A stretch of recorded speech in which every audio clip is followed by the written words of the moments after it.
یادداشتیان هێناوە یادداشتەکەیان تەسمیل بە ئێمە کرد ئێمەش یادداشتەکەیان دەبینە پەرلەمانی کوردستان و پشتیوانی لە داواکانیان دەکەین هەوڵ دەدەین ئەو داواکاریانەی هەیەە داواکارە ڕەواکانیان توانین جێبەجێ بکەین و پشتیوانیان لێ بکەین لەبەرەوەی ئەوانیش برایانی کوردی خۆمانن ئێمە وەکو ئەرچێکی ئینسانی وەکو ئەرچێکی نەتەوایەتی واجبی سەرشانی خۆمانە کە پشتیوانیان لێ بکەین لەبەرەوەی ئەمڕۆ هەندێک لە داواکانیان کە ئێمە باسییان کرد بۆ ئێمە بەڵێ داواکاری ڕەوان و هەوڵ ئەدەین ئەو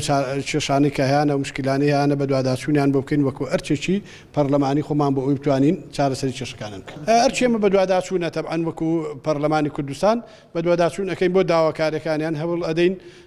چەند برادەرێکیشمان لە لیژنە تایبەتیەکان دوای ئەوەی کە ئێمە ئەم یادداشتەی ئەوانمان گەیاندە پەرلەمان و لایەن ئەو با بڵین لیژنە پەیوەندیدارانی کە تایبەتن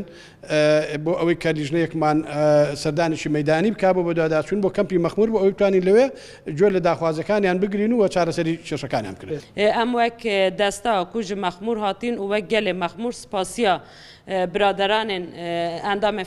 fraksiyonên Parlamentoya Kurdistanê ku demê xwe ji bûyî me veqetandin û hewla çareserkirina pirsgirêkên ku heyî di derbarê gemarûyê de li ser gelê me zehmetî çêdike hewla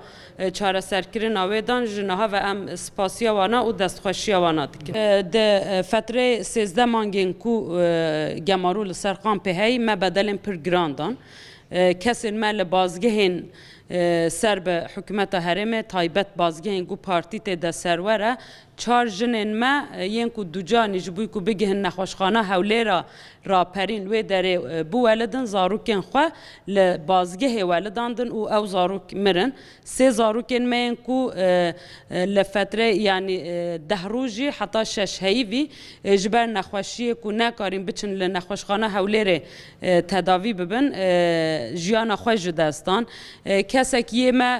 nexweşê dil ji bûyî ku bikare biçe wê derê calteyê dil lê dabû bi encama 3-4 saeta li bazgehê rawestandin heta giha nexweşxana hewlêrê jiyana xwe ji desta û raporê dixtûra hebûn ku eger ku ev berî nîv saetê saetekê jî gihaba nexweşxanê me dikarî em rizgar bikin.